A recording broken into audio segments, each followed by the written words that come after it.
2-3 দিন ধরে এরকম অবিশ্রান্ত বৃষ্টি হওয়ার দরুন চারিদিকে জল থই থই করছে। বৃষ্টি থামার কোনো লক্ষণই নেই। মাঠ ঘাট খাল বিল কানায় কানায় ভরে উঠেছে। ক্রমশই গ্রামের মানুষের মনে দুশ্চিন্তার পাহাড় জমে উঠেছে। ঠিক এমন সময় নদীর বাঁধ ভেঙে গেল। ওরে সর্বনাশ হয়ে গেছে রে, নদীর বাঁধ ভেঙে গেছে, পালা সবাই পালা। যে যা নিতে পারলো সেটা সঙ্গে নিয়ে ঘর ছেড়ে পালাতে লাগলো উঁচু জায়গার আশ্রয়ের খোঁজে। এই ভয়ঙ্কর পরিস্থিতিতে গ্রামের স্কুল বাড়িটাই ছিল মানুষের একমাত্র আশ্রয়স্থল। মসলন্দপুর, তালতলা, কুটিপাড়া, কাটাবাগান, গোবিন্দগঞ্জ সব গ্রামগুলোই ছিল জলের তলায়। কত লোকজন, গবাদি পশু যে জলের স্রোতে ভেসে গেল তার হিসেব রইল না। যতদূর চোখ যায় শুধু জল আর জল। ঘোলা জলের মাঝে মাঝে কিছু তাল গাছ, নারকেল গাছ বা বড় বট গাছের শুধু মাথাগুলো জেগে আছে। সাধারণ মানুষের কষ্টের কোনো শেষ ছিল না। একেই তো বন্যা, তার উপর বৃষ্টি। স্কুল বাড়ির ছাদে ত্রিপল টাঙিয়ে প্রচণ্ড কষ্টের মধ্যে দিন কাটাতে বাধ্য হচ্ছিল গ্রামবাসীরা।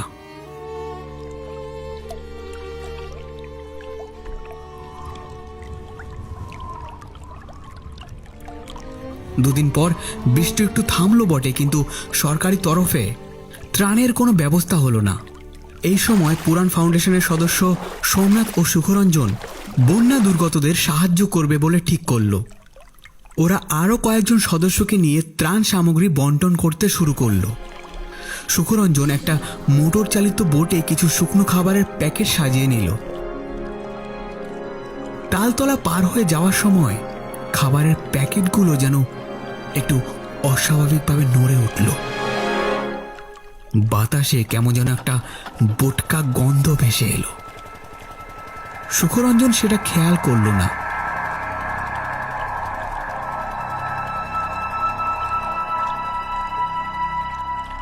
ওরা কুটিপাড়ায় পৌঁছে গেল। দয়া করে আপনারা সবাই লাইন দিয়ে দাঁড়ান। আপনাদের জন্য আনা খাবারগুলি সুষ্ঠুভাবে বন্টন করতে আমাদের সাহায্য করুন। খাবার পাওয়ার আশায় আর আনন্দে অভুক্ত মানুষগুলো চঞ্চল হয়ে উঠল। একে একে লাইনে দাঁড়ালো, কিন্তু খাবারের প্যাকেট খুলতেই সুখরঞ্জনের সহকারী অবাক হয়ে গেল। আরে দাদা, খাবারের প্যাকেট থেকে বিশ্রী দুর্গন্ধ বেরোচ্ছে। এগুলো তো কাউকে দেওয়া যাবে না, সব নষ্ট হয়ে গেছে। সে কি রে, কিভাবে নষ্ট হলো? যে দোকান থেকে খাবার কেনা হচ্ছে সেই দোকানদার নিশ্চয় ঠকিয়েছে আমাদের। এতগুলো মানুষ খাবার আর জলের অপেক্ষায় আমাদের উপর বিশ্বাস করে বসে আছে। কি করি এখন? আচ্ছা, আমি এখনই সোমনাথকে ফোন করছি ভালো খাবার আনার জন্য। হ্যালো, হ্যাঁ হ্যালো সোমনাথ ভাই, বলছি এখানে যে খাবারের প্যাকেটগুলি আনা হয়েছে সবই পচা দুর্গন্ধযুক্ত। কি বলছিস রে? বাচ্চা বুড়ো সকলেই খিদে অস্থির হয়ে পড়েছে। চোখে দেখা যায় না এদের দুরবস্থা। ভালো খাবার নিয়ে একটু জলদি আয় না ভাই একটু। এখানে তো সবই টাটকা খাবার, তোর ওখানে কেন যে পচা খাবার গেল সেটাই বুঝতে পারছি না। আচ্ছা ঠিক আছে, আমি এক্ষুনি ভালো খাবারের প্যাকেট নিয়ে রওনা দিচ্ছি। ভাই তুই এদিকটা সামলে নে, আমি কুটিপাড়া সুখরঞ্জনের কাছে যাচ্ছি। তালতলায় সব খাবার দিয়ে দেন বাবু, কুটির পাড়ায় নিয়ে গেলে কোনো লাভ হবে নি। আরে স্বার্থপরের মতো কথা বলো না। তোমরা তো তবু খাওয়ার জন্য কিছু পেয়েছো, কিন্তু কুটিপাড়ার কাউকে কিছু খাবার দেওয়া যায়নি। আমাকে এক্ষুনি যেতে হবে।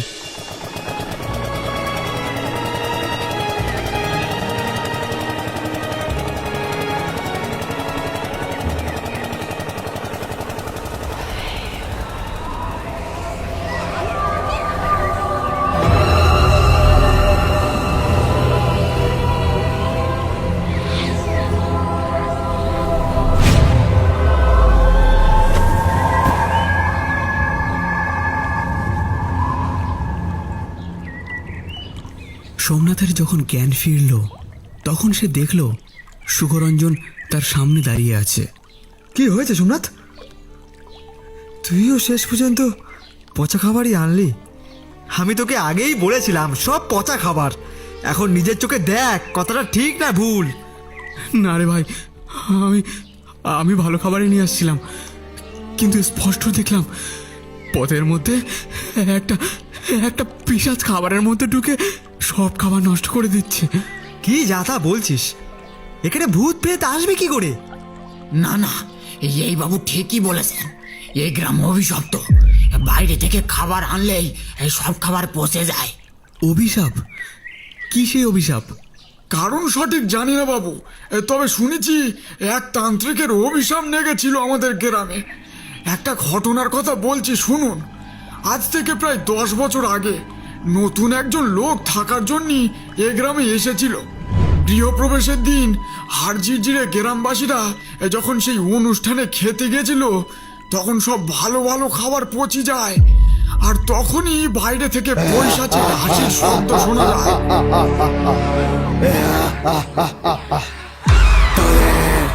গ্রামের ওপর আমার অভিশাপ বলে গেছিস তোরা। গ্রামের বাইরে থেকে কোনো খাবার এলে তোরা তা খেতে পারবি না, সব পচা খাদ্যে পরিণত হবে। গ্রামের জমিতে চাষবাস করে যা ফসল উৎপন্ন করতে পারবি তাই তোরা খেতে পারবি, অন্য কিছু নয়। সেই পিশাচ তান্ত্রিকের অভিশাপের ফলস্বরূপ আমরা নিজেদের জমিতে চাষ করা ফসল আধ পেটা খেয়ে বেঁচে আছি। পিশাচ গ্রামকে ভালোবাসে, কিন্তু গ্রামবাসীদের নয়। আর এখন বন্যায় তো আমাদের সব ফসল নষ্ট হয়ে গিয়েছে। আমাদের এবার হয়তো না খেয়েই মরতে হবে। তা আপনারা এর কোনো বিহিতের চেষ্টা করেননি? বহু চেষ্টা বিফলে গেছে। তাছাড়া এই অভিশাপের জন্য এই গ্রামের অনেক অধিবাসীরাও দায়ী। তবে কেউ গ্রাম ছেড়ে পালাতে পারে না। কেউ এই গ্রাম ছেড়ে একদিনের বেশি বাইরে থাকলে সে আর বেঁচে থাকে না বাবু। হে কেমন অভিশাপ! মহা সমস্যায় পড়ে গেল। এখন তোমাদের পেট ভরাবো কি করে? আমাদের গ্রামের বাইরে গিয়ে খাবার খেয়ে আবার ফিরে আসতে হবে আমাদের এই গ্রামে, তবেই আমরা বাঁচতে পারবো। আচ্ছা ঠিক আছে, তাই করব। জীবন বাঁচানোর স্বার্থে আমাদের এই দুরূহ কাজ করতেই হবে। তবে আর একটা কাজ আমি করব। কি কাজ বাবু? আমার একজন বন্ধু তন্ত্র সাধক, তাকে ডেকে নিয়ে এসে এই অভিশাপ খণ্ডনের ব্যবস্থা আমি করব। তাহলে তো খুব উপকার হয় বাবু। ভগবান আপনার মঙ্গল করবেন। আপনি তাকে ডেকে আনার ব্যবস্থা করুন। সোমনাথ আর সুখরঞ্জন কুটিপাড়ার গ্রামবাসীদের গ্রামের বাইরে নিয়ে গিয়ে খাবার খাইয়ে আবার গ্রামে ফিরিয়ে দিয়ে যেতে লাগলো। সোমনাথ তার বন্ধু শম্ভুনাথ তান্ত্রিকের কাছে গিয়ে সমস্ত ঘটনা জানালো। দেখ শম্ভু, আমি যা যা শুনেছি সবটাই তোকে বললাম। এবার সমস্যার সমাধান পুরোটাই তোর হাতে। সোমনাথ, তুই তো তন্ত্রে মন্ত্রে বিশ্বাস করতিস না, হঠাৎ আমাকে মনে পড়লো কেন তোর? আগে বিশ্বাস করার মতো কোনো প্রমাণই আমি পাইনি, কিন্তু চোখের সামনে যা দেখেছি তা অবিশ্বাস্য হলেও সত্যি। সুতরাং এর সমাধান তন্ত্র দ্বারাই সম্ভব। শম্ভুনাথ রাজি হলো। পরদিন সোমনাথরা দুজনে মোটর বোটে খাবার সাজিয়ে নিয়ে কুটিপাড়ায় প্রবেশ করল। আর সঙ্গে সঙ্গে শুরু হলো সেই অলৌকিক কাণ্ড কারখানা। শম্ভুনাথ তান্ত্রিক মন্ত্র পড়তে পড়তে জল ছিটিয়ে দিতে লাগলো খাবারগুলোর উপর, কিন্তু কিছুতেই কোনো কাজ হলো না। খাবার থেকে কিলবিল করে পোকা বেরোতে থাকলো। ছিটিয়ে দেওয়া জলগুলো আগুনের স্ফুলিঙ্গের মতো উড়ে যেতে লাগলো। এ কোনো সাধারণ প্রেতাত্মা নয় সোমনাথ, এর বিপুল শক্তির সাথে লড়াই করা কঠিন। একসাথে দুটি প্রেতাত্মা একজোট হয়েছে। ফিরে চল সোমনাথ, বোটের মুখ ঘুরিয়ে দে তাড়াতাড়ি।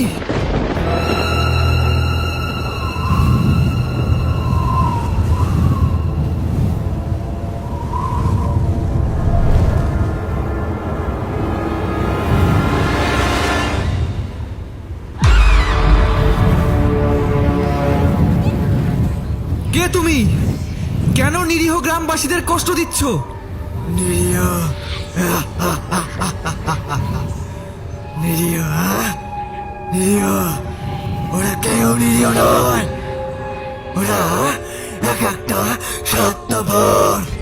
কারোর ভালো মানুষের সুযোগ নিয়ে তার সাথে যেমন খুশি ব্যবহার করবে, আর আর প্রয়োজন ফুরিয়ে গেলে অসহায় মানুষটার পাশে কেউ দাঁড়াবে না, কেউ না। ধীরে ধীরে কষ্ট সহ্য করে মরতে হয় তাকে। উপকারী অপকার ভুলে যায় ওরা, ওরা ওরা অকৃতজ্ঞ। কি এমন ঘটেছিল যার জন্য গ্রামবাসীদের অভিশাপ দিয়ে প্রতিশোধ নিচ্ছেন? এমনি এমনি অভিশাপ দিয়েছি।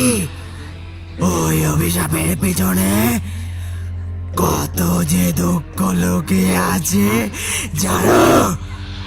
আমি হলাম মনতোষ ঠাকুর।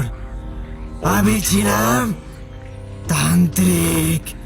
বৃদ্ধ বয়সে আমি পেশাগত কাজ ছেড়ে বাড়িতে বসে গেলাম।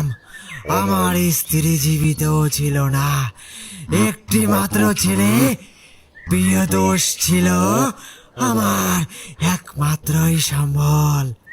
সে তন্ত্র মন্ত্র পছন্দ করত না, তাই সারা জীবন ধরে উপার্জিত টাকা পয়সা দিয়ে প্রিয়তোষকে একটা মুদিখানা দোকান করে দিয়েছিলাম।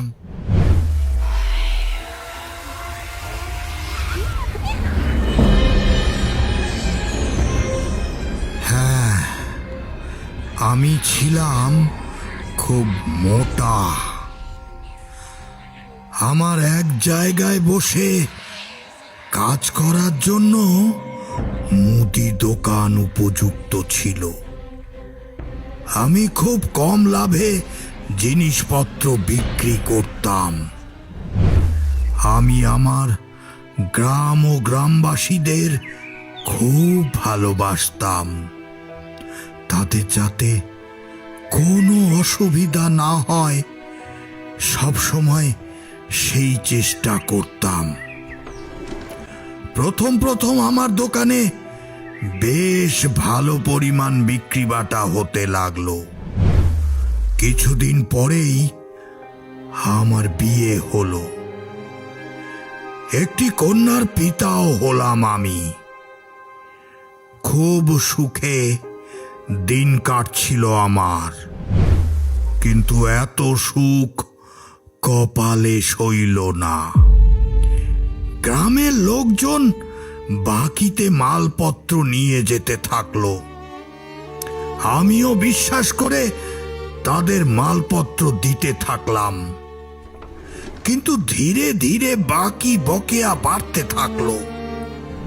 কেউ নিজের আর্থিক দুরবস্থার কথা জানিয়ে জিনিসপত্র চাইলে আমি তাদের ফেরাতাম না।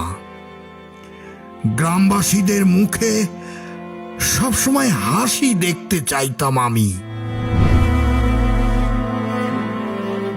বলি, এভাবে সবাইকে ধার বাকিতে মালপত্র বিক্রি করলে আমাদের চলবে কি করে? এমনিতে তো লাভের পরিমাণ একদম কম, আবার তার উপর ধার।